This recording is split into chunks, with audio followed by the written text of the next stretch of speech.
오늘 날씨처럼 화창한 여러분의 얼굴, 웃는 모습 보니까 참 좋습니다.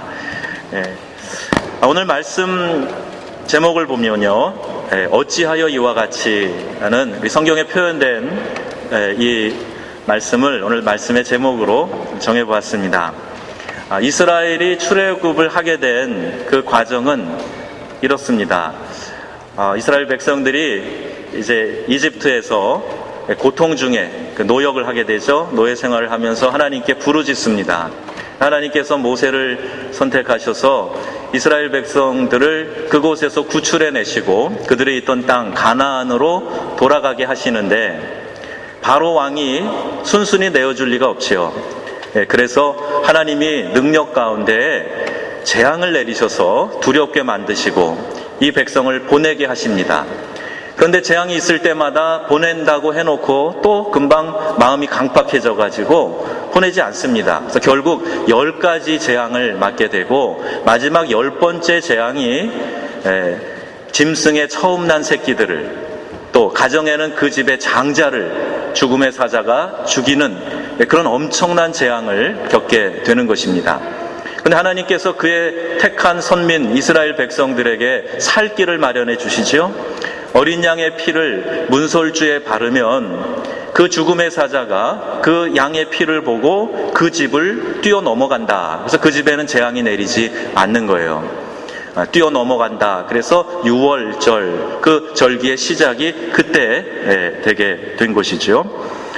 이렇게 하나님의 특별한 섭리와 인도하심 가운데 이스라엘 백성이 애굽에서 나와서 이제 가나안 땅으로 가는 노상에 있게 된 것입니다. 숫곳을 지나서 광야 끝에 에담까지 왔어요. 성경에 보니까 그때까지 하나님이 그들 앞에서 인도하셨다라고 표현되어 있습니다. 낮에는 구름 기둥으로, 밤에는 불 기둥으로 백성 앞에서 떠나지 아니하니라, 이렇게 성경에 표현되어져 있습니다. 모두에게 행복감과 만족감을 주고 안도함으로 그들을 인도해 주었는데, 가나안 땅을 꿈꾸며 이제 해방된 기쁨과 자유를 만끽하는 그 순간이 되었는데, 가나안 땅에 들어가는 그 입구에서 변수를 만나게 됩니다. 바로와 그의 신하들이 또 마음이 바뀐 거예요. 재앙이 있을 때마다 이스라엘을 놓아주겠다고 하고 또 금방 마음이 바뀌어서 약속을 이행하지 않고 반복되고 있죠. 11번째 반복입니다. 여러분, 마귀는 속이는 영입니다. 마음이 왔다 갔다 하게 만드는 영이에요. 바른 판단을 했는데 그럼에도 불구하고 자꾸 그것이 아니라고 속삭이는 그 사탄의 속삭임, 그게 바로 안에서 또 역사하게 된 것이죠. 그들이 이렇게 말합니다. 14장 5절에 보면 우리가 어찌 이같이 하여 이스라엘을 우리를 섬김에서 놓아 보내었는가 하고 후회합니다. 그 큰 재앙들을 통해서 하나님을 두려워하다가 다시 욕심에 이끌리게 된 것입니다. 출애굽기 14장 6절 7절 말씀에 보면 바로가 곧 그의 병거를 갖추고 그의 백성을 데리고 갈새 선발된 병거 600대와 애굽의 모든 병거를 동원하니 지휘관들이 다 거느렸더라. 여러분, 뭔가 좀 이상하지 않습니까? 지금 바로의 군대가 어느 큰 나라랑 싸움하려고 나가는 겁니까? 아니잖아요. 그 노예들, 도망친 노예들 잡으러 가는 겁니다. 무장되어 있지도 않은 노예들 잡으러 가는데 지금 600대의 병거, 지금으로 말하면 탱크 같은 거예요. 최고의 무장입니다. 모든 지휘관들을, 모든 병거들을 다 동원해서 지금 노예 잡으러 가고 있습니다. 저는 이 기사를 묵상하면서 참 이상하다는 생각을 했는데 동시에 하나님께서 주신 생각이 있었어요. 아, 그렇구나. 이것은 바로 왕과 이스라엘의 싸움이 아니라 하나님이 계획하시고 하나님이 하시는 일에 대한 사탄의 도전이었던 겁니다. 그래서 그 맹렬히 추격해서 이스라엘의 장막 친 곳까지 오게 되는 거예요. 하나님은 당신의 선민을 구원하시려고 지금 이끌어 가시는 그 큰 구원의 사역을 하나님께서 주도하고 계시는데 사단이 도전장을 내고 바로의 마음에 들어가서 온 군대를 동원해서 지금 그들 잡으러 쫓아가고 있는 겁니다. 바로의 병거 부대가 추격을 시작해서 가까이 오자 이스라엘 백성들은 심히 두려워하며 여호와께 부르짖습니다. 이 위급한 상황에서 당연히 부르짖어 기도했겠지요. 그리고 믿음의 사람이라면 담대해야 했을 텐데 여호와 하나님께서 자기들을 종살이하던 이집트에서 어떻게 구원해 내셨는지 잠깐만이라도 생각을 했다면 이들은 이렇게 호들갑을 떨지 않았을 것입니다. 이게 또 무슨 재앙을 만나려고 저러나 오히려 이제 안타까우면 혀를 차면서 저들이 또 정신 못 차리고 쫓아오네, 그렇게 여유 있는 태도를 가졌을 텐데 방금 있었던 하나님의 그 놀라운 역사들을 새카맣게 잊어버리고 또 두려워서 호들갑을 떨고 있는 겁니다. 이들의 믿음 없는 부르짖음은 곧 모세에 대한 원망과 여호와의 출애굽 구원에 대한 불평으로 변하고 있습니다. 11절 말씀 오늘 본문 보니까 매장지가 애굽에 없어서 우리를 이 광야에서 죽게 하느냐, 이렇게 얘기합니다. 신앙생활 하는 가운데 여러 가지 어려운 일에 직면하거나 실패를 경험하게 되면 이런 원망 섞인 말을 내뱉는 경우가 종종 있습니다. 유학을 올 수 있게 해달라고 열심히 기도하고 오늘 이곳 프랑스의 학생으로 있으면서도 그 과정을 인도하셨던 하나님을 잊고 있습니다. 아이들의 학교 진학을 위해 열심히 정말 하나님 앞에 눈물로 부르짖어 기도하고 아이들이 원하는 학교에 들어갔어요. 또 과정에 입학을 해놓고도 그 아이들이 가져오는 성적표 한 장에 웃고 우는 그런 부모님들이 계시는 겁니다. 체류 문제만 해결되면 내가 무엇이든지 정말 할 수 있겠다. 정말 나는 이 쌍빠삐에 이것 좀 벗어나고 싶다.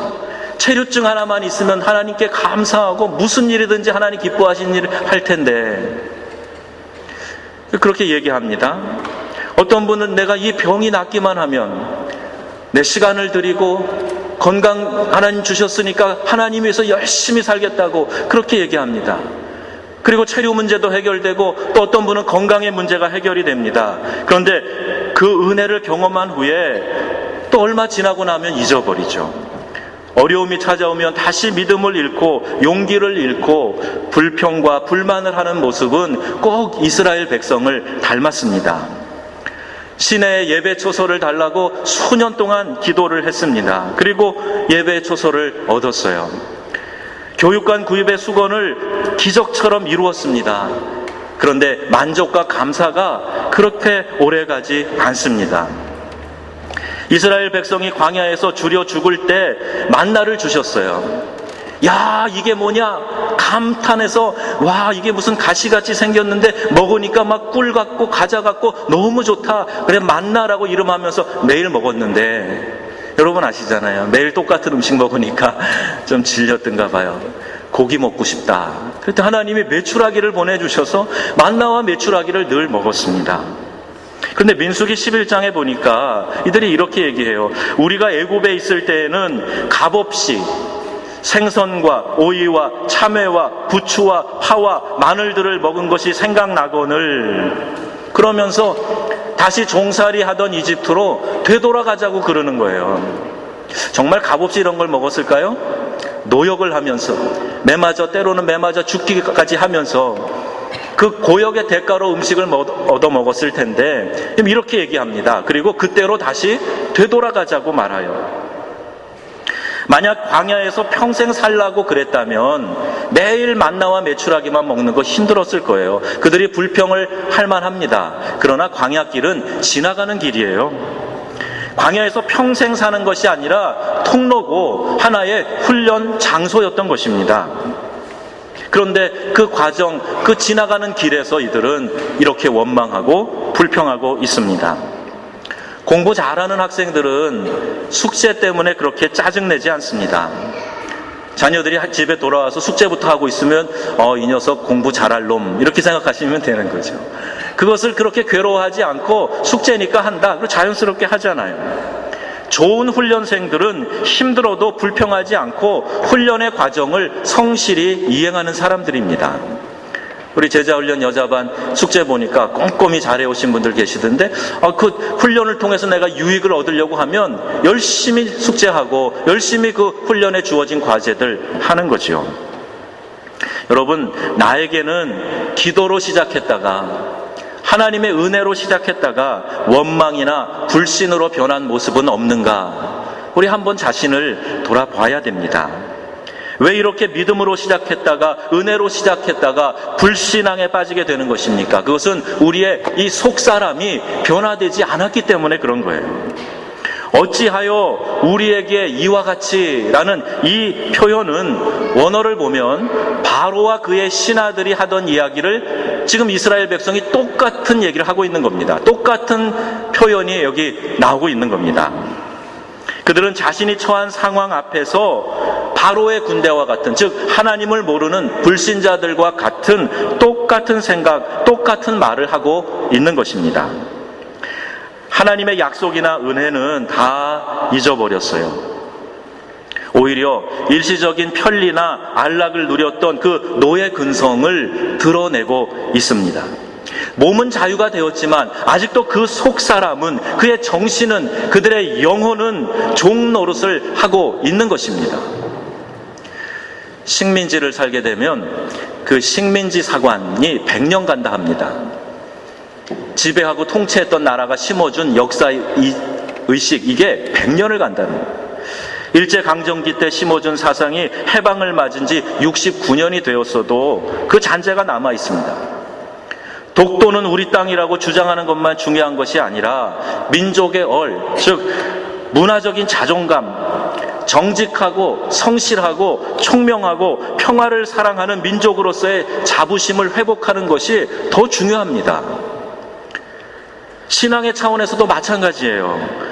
죄의 구습, 옛사람을 벗어버리지 못한 채 이전에 내가 사단에게 꽉 붙들려서 살던 그때의 그 모습으로 자꾸 되돌아가려고 하고 그때의 모습을 완전히 벗어버리지 못하는 그 안타까움이 믿는 신자들 가운데도 많이 있다는 겁니다.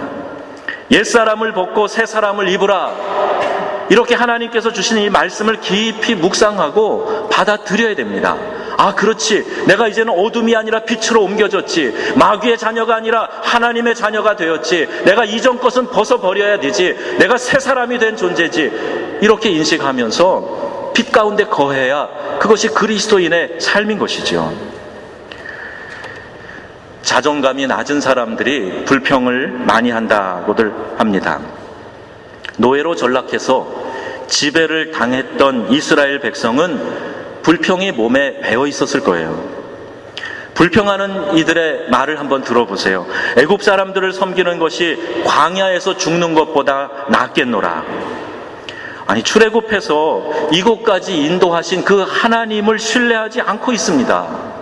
이런 사람들 그냥 그래, 내 믿음대로 되라, 그리고 내버려 두고 미디안 광야로 돌아가도 될 텐데 모세는 그렇게 포기하지 않았습니다. 그리고 모세가 그 백성들의 불평과 원망을 달래면서 이렇게 이야기합니다.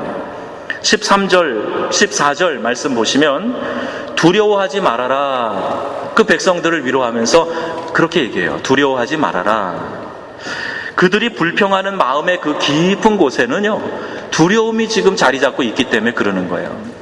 이제 쫓아오는 저 군대에 잡히면 우리 죽었다, 큰일 났다, 완전히 멸망당하게 생겼구나, 그 두려움이 마음에 있으니까 거기에 대해서 이제 불평하고 원망하면서 그러고 있는 것 아닙니까? 모세는 그 마음을 들여다보고 두려워하지 말아라, 이렇게 이야기하는 거죠. 우리가 불평하는 원인들, 이유들 찾아보면 거의 비슷합니다. 왜 불평합니까? 잘못될까봐 그러는 거죠. 불안함과 두려움이 있기 때문에 그런 것 아닙니까? 성경은 우리에게 말씀합니다. 두려워하지 말라.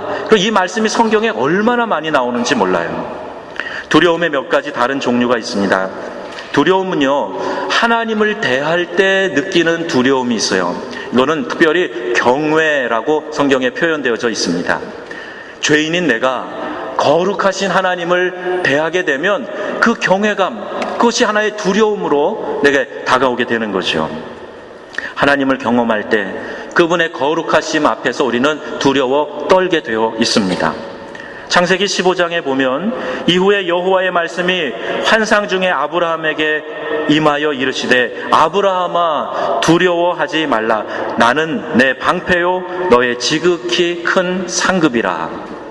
아브라함은요, 하나님이 친구라고 부르신 사람이에요. 아주 친밀하게 하나님과 교제했던 사람이에요. 아브라함에게 하나님이 나타나셨을 때 아브라함도 피조물의 한 사람으로 두려울 수밖에 없어요. 그런데 두려워하지 말아라. 나는 너의 방패고 너의 지극히 큰 상급이다. 이사야가 성전에서 하나님의 그 옷자락을 봤을 때 두려워했습니다. 화로다 나여 내가 망하게 되었도다. 이렇게 고백하면서 자신의 죄성을 발견하지요. 모세도 그랬습니다. 하나님 앞에서 경외감을 느끼는 거예요. 베드로도 주님을 만났을 때 주님 저를 떠나소서 저는 죄인입니다 라고 고백합니다. 우리 사람은 하나님을 대하게 될 때 이 거룩한 경외감 그 앞에 서게 되는 것이죠. 이것이 일종의 두려움입니다. 또 하나의 두려움이 있어요. 낯설고 예측하지 못한 미래에 대한 두려움입니다. 바울이 로마로 압송되어져 가는 그 사이에 죄수의 신분으로 로마로 가는 가운데 배가 파손되게 되지요. 이제 물에 빠져 다 죽을 신세가 되는 것 아닙니까? 그런데 사도행전 27장에 보면 성령이 그에게 말씀하시는 거예요. 바울아, 두려워하지 말라. 내가 가이사 앞에 서야 하겠고 너 여기서 수장돼서 죽는 거 아니야. 너는 반드시 로마에 가서 시저 앞에 서게 될 거야. 이렇게 말씀하시면서 두려워하지 말라고 합니다. 막연한 미래에 대한 두려움이 우리 모두에게 다 있습니다. 지도자 모세가 죽게 되고 여호수아가 민족을 이끌어가는 그 상황에서 여호수아는 매우 두려웠어요. 그때 하나님께서 여호수아에게 주신 말씀이 뭡니까? 두려워하지 말라는 거예요. 내가 너와 함께 하겠다는 겁니다. 내가 내게 명한 것이 아니냐. 강하고 담대하라. 두려워하지 말며 놀라지 말라. 내가 어디로 가든지 내 하나님 여호와가 너와 함께 하시느니라. 이렇게 말씀하고 계세요. 앞으로 어떤 일이 일어날지 막연한 두려움에 휩싸여 있는 사람들에게 하나님은 말씀하시는 거예요. 두려워하지 말라. 계시록 2장의 말씀 보면 내가 장차 받을 고난을 두려워하지 말라.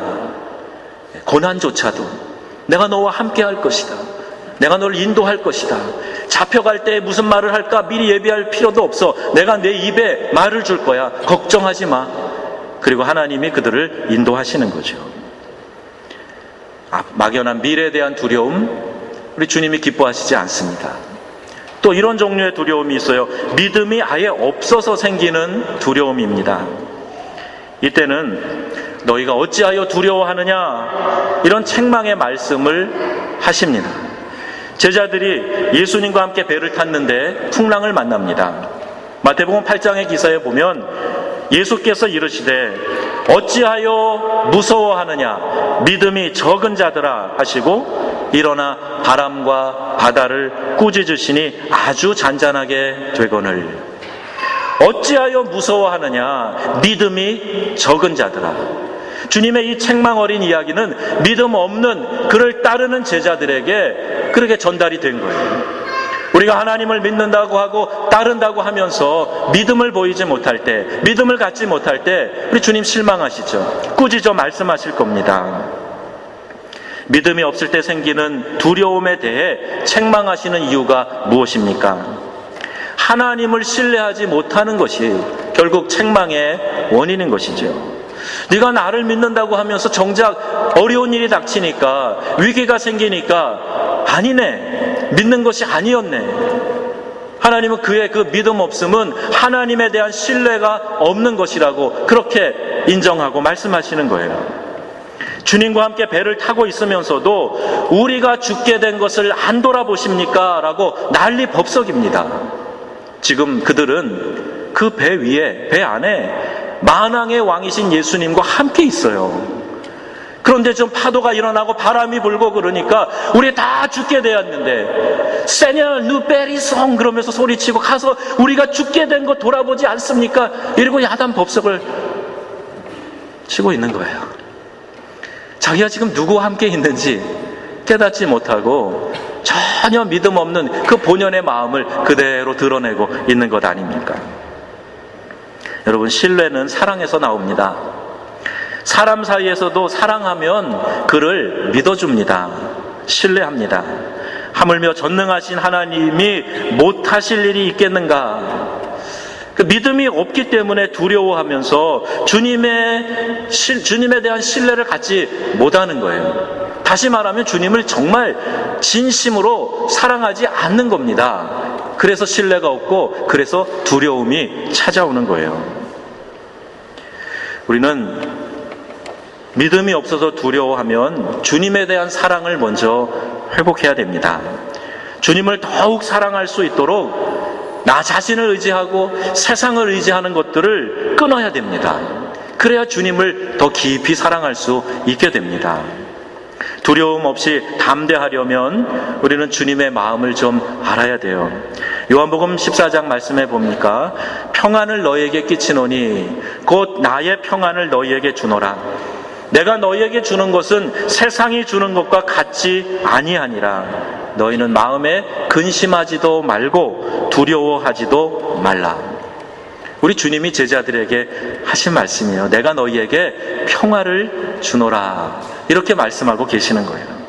내가 무엇을 해서가 아니라 본질적으로 그리스도인은 하나님께서 사랑하시는 그의 자녀들입니다. 여러분, 아이들이 가끔 학교에서 찍은 단체 사진을 갖고 오죠?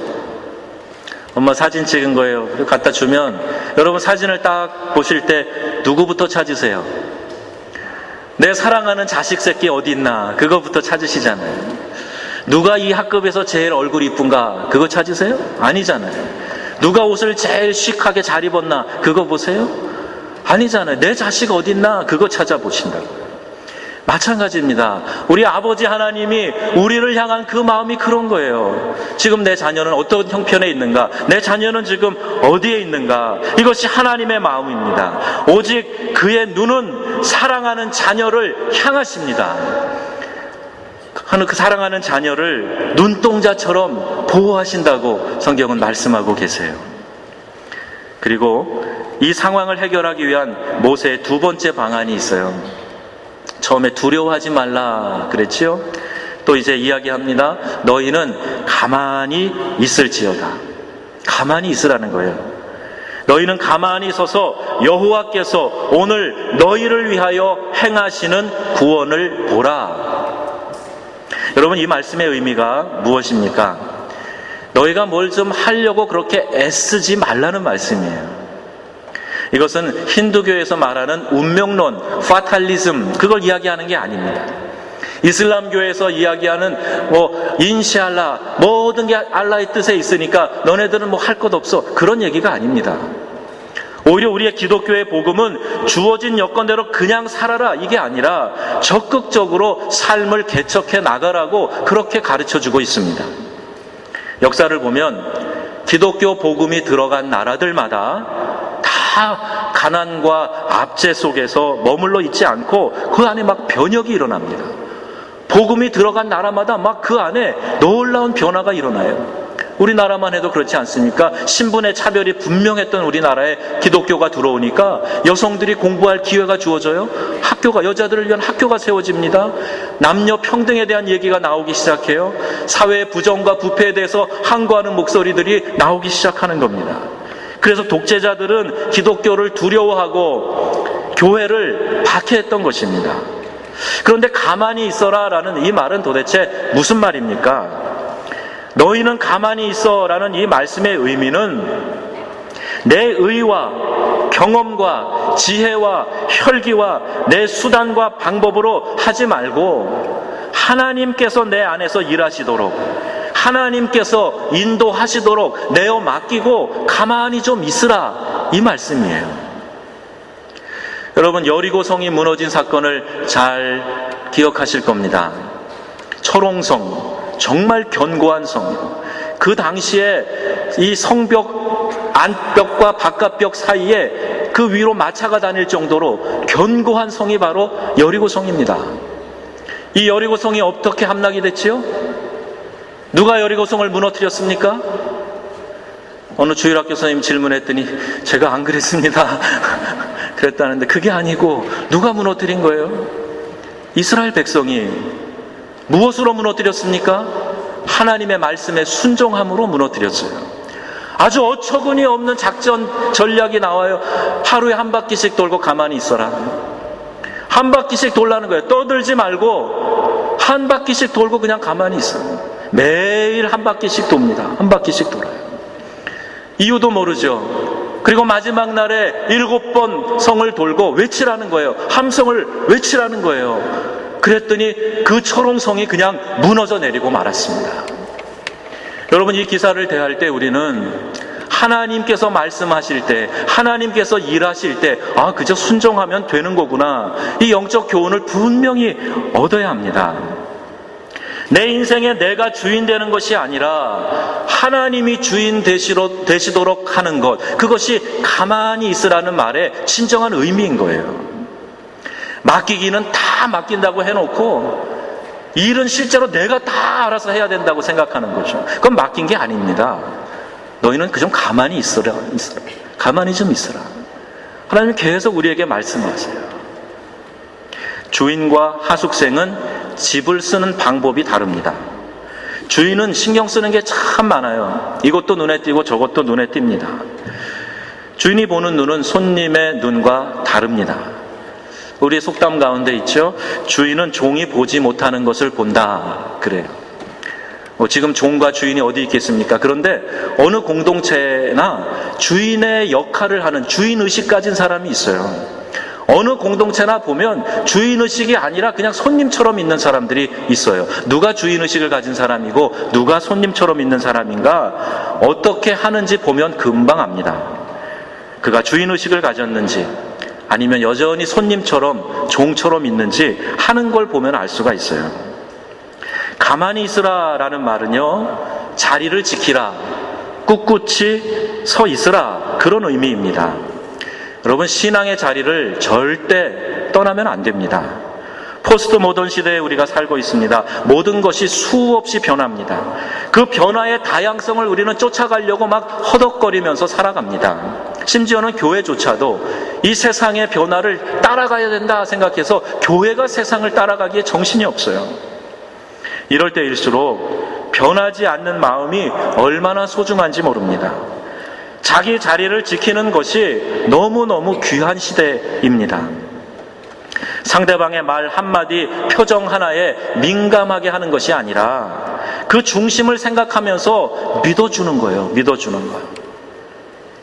제가 중국인 친구가 한 명 있는데 아프리카에서 제가 세례를 주고 지금 미국에서 사업을 하는 스티브라는 친구입니다. 어떻게 보면 오해할 만한 상황들, 말들 같이 오래 지내다 보니까 있었는데 전혀 오해하는 게 없어요. 그냥 믿는 거예요. 이해를 하는 거예요. 그래서 목사님이 그때 못 오셨을 거라고 나는 그렇게 이해했어요. 그런 얘기를 종종 하는데 제 마음이 막 뭉클하더라고요. 이게 사랑이구나. 이렇게 이해해 주는 게, 이런 신뢰가 사랑이구나 생각을 하고 좀 많이 배웠습니다. 요즘 좀 헷갈리는 때도 있지만 그래도 제 안에 변하지 않는 확신이 있습니다. 진심은 진심으로 통한다 하는 거예요. 내 마음만 변치 않으면 결국은 통하고 오해가 이해로 바뀌게 될 것이다, 그 생각입니다. 여러분도 많이 경험해 보셨을 거예요. 성경의 천사였던 루시퍼는 자기 자신을 떠나서 사탄이 됩니다. 로마서 12장 3절에 말씀합니다. 너희 각 사람에게 말하노니 마땅히 생각할 그 이상의 생각을 품지 말고 오직 하나님께서 각 사람에게 나누어 주신 믿음의 분량대로 지혜롭게 생각하라. 내가 교회 일 다 책임지는 것처럼 그렇게 생각하지 말라는 거예요. 하나님의 교회입니다. 각각 자기에게 부과된 사명만 잘 감당하면 되는 겁니다. 직분에 걸맞게, 역할에 걸맞게 하면 되는 거예요. 목회자는 목회자로서, 또 각 직분을 받은 사람은 그 직분에 걸맞게, 각 사역의 팀장을 맡은 사람은 그 사역팀의 성격에 걸맞게 열심히 하면 돼요. 기관의 책임자들, 또 영혼을 돌보는 작은 목양 사역을 하는 순장님들, 그 역할을 잘하면 되는 거예요. 내가 할 역할 내려놓고 다른 일에 관심 갖고 콩나라 판날 할 이유도 없습니다. 교회는 주님의 몸이에요. 그리고 주님의 그 몸을 이루는 지체들입니다. 각자 자기 역할을 잘하면 전체가 유기적인 조화를 이루게 되고 교회가 건강하게 세워져 가는 거예요. 타락이 멀리 있는 것이 아닙니다. 자기 자리를 벗어나려는 그 작은 교반에서부터 타락이 시작이 되는 겁니다.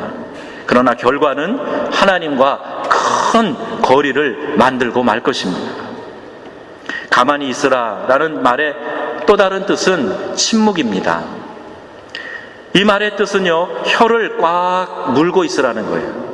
혀를 꽉 물고 침묵하라고 말하고 있습니다. 그것이 가만히 있으라는 말의 의미예요. 지금 이 상황에서 불안해서 그렇게 호들갑 떨지 말고 너희는 좀 두려워하지 말고 가만히 좀 있어라. 혀를 꽉 물고 그러고 좀 있어라.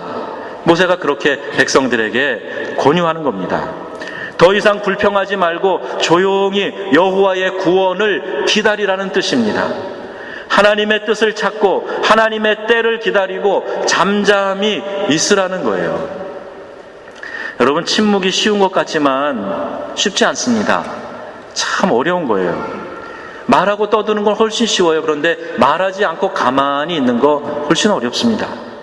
마음에 담아둔 것이 입을 통해서 튀어나오기 십상입니다. 그것도 상대방을 자극하는 침을 달고 나옵니다. 잠언 15장에 말씀하지요. 유순한 대답은 분노를 쉬게 하여도 과격한 말은 노를 격동하느니라. 그래서 성경은 말합니다. 욥기 13장에 너희가 잠잠하고 잠잠하기를 원하노라. 이것이 너희의 지혜일 것이니라. 잠잠하는 것, 그리고 듣는 것, 이것이 지혜라고 성경은 가르치고 있습니다. 예수님은 어떠하셨습니까? 이사야서 53장 말씀 보면 그가 곤욕을 당하여 괴로울 때에도 그 입을 열지 아니하였으며 마치 도수장으로 끌려가는 어린 양과 털 깎는 자 앞에 잠잠한 양같이 그 입을 열지 아니하였도다. 이사야가 예수님 오시기 700년 전에 이 예언의 말씀을 하셨어요. 과연 예수님은 그렇게 사셨습니다. 십자가에 매달려 계실 때에도 십자가에서 내려오라고 외치는 군중들 앞에서 예수님은 아무 말씀도 그들에게 대꾸하지 않으셨습니다. 잠잠하라. 이것이 어려움의 직면에 있을 때 하나님의 도움을 구하며 기다리는 믿는 성도의 마음인 것입니다. 모세의 세 번째 처방은 이것입니다. 여호와의 구원을 보라 하는 거예요. 여호와의 구원을 내가 목도할 것이다. 여호와의 구원을 보라. 여호와께서 너를 위해 싸우신다. 14절에 말씀하고 있습니다. 하나님이 대신 싸우시는 이야기는요, 성경에 수도 없이 많이 나옵니다. 큰 우레를 발해서 블레셋 군대를 어지럽게 만드신 거예요. 막 하늘에서 우레가 나니까 이게 무슨 소린가 혼비백산해가지고 사람들이 자기들끼리 막 찌르고 죽이고 하는 그런 일이 생겼어요.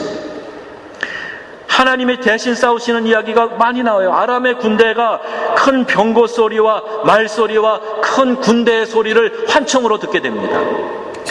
이스라엘은 지금 사마리아에 포위되어져 있어요. 서로가 서로를 이제 오늘 내 자식 잡아먹고 내일 네 자식 잡아먹자, 정말 아비규환의 상태에 있습니다. 그런데 하나님의 방법은 그 이스라엘을 들어서 이들을 치시는 게 아니라 하나님이 친히 싸우시는 거예요. 큰 말소리, 군대 소리, 함성 소리를 그들에게 들려주셔서 그들이 달아나게 만들어 버렸어요. 다 놓고 그냥 도망가 버렸습니다. 혼비백산하게 만드시는 거예요. 하나님이 하시면 우리는 상상도 하지 못한 방법으로 하나님은 그 일을 해결하시는 거예요. 좋으신 하나님이 우리를 위해 싸우심으로 넘실거리는 홍해 바닷물이나 중무장한 이집트 군대보다도 더 강력한 하나님의 능력의 손길이 붙들고 계시기 때문에 그 모든 상황 가운데서 하나님이 싸우시고 하나님이 승리를 거두게 하신다는 말씀입니다. 여러분, 이 말씀이 믿어지십니까? 여러분 삶 가운데 승리의 하나님의 역사가 나타나시길 주님의 이름으로 축복합니다. 전쟁은 하나님께 속한 것이라 이 말씀을 하시는 이유가 바로 이거예요. 내가 힘이 있고 지혜가 있고 능력이 있어야 이기는 것이 아니에요. 아무것도 가지지 않은 연약한 상황에 있다고 할지라도 하나님이 대신 싸우시면 넉넉하게 승리하게 되는 줄로 믿습니다. 이것이 하나님의 전쟁, 야훼 전쟁이에요. 나는 나에게 닥친 위기 상황에서 그 위기 상황보다 훨씬 크신 하나님을 전적으로 신뢰하고 있는가? 이것을 점검해 보는 것이 우리가 해야 될 일인 겁니다. 어찌하여 이와 같이 제게 하십니까? 라는 불평과 원망 가운데 주저앉아 있다면 여러분 이제 일어나셔야 됩니다. 왜 이 상황은 계속 변화되지 않고 이대로 있는 겁니까? 여러분 마음에 답답함이 있다고 할지라도 여러분 그것을 떨쳐버릴 수 있는 길은 능력의 하나님을 전적으로 신뢰하고 불평하지 아니하고 하나님 앞에서 그분의 도우심을 잠잠히 구하는 거예요. 이것이 비결입니다. 가만히 서서 하나님의 구원을 바라보시자고요. 하나님께서 여러분을 위해 친히 싸우시고 모든 환난에서 모든 문제 가운데서 구원을 베풀어 주실 줄로 믿습니다. 왜냐하면 저와 여러분은 하나님의 귀한 자녀들이기 때문입니다. 하나님이 여러분에게 오늘 다가가셔서 말씀하실 거예요. 네 힘이 아니라 내가 너를 위해서 대신 싸울 것이다. 잠잠히 두려워하지 말고 불평하지 말고 하나님만 바라보라. 여러분 가정의 문제이십니까?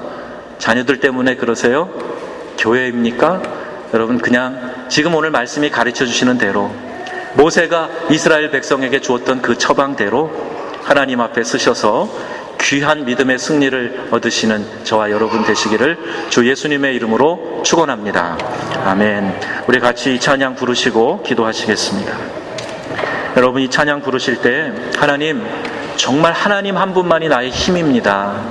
하나님이 나의 피난처이십니다. 제가 그동안 저를 의지하고 내 힘을 의지하고 경험을 의지하고 방법을 의지했던 거 다 내려놓겠습니다. 하나님 아버지, 주님이 나의 피난처시고 나의 힘이 되시고 저는 가만히 있겠습니다. 하나님 역사하여 주시옵소서. 제 대신 일해 주시옵소서. 우리 이 고백을 담아서 찬양 올려드리시고 같이 간절함으로 기도하겠습니다. 하나님은 우리의 피난처가 되시며 환난에서 우리의 힘과 도움이시라. 하나님은 우리의 피난처가 되시며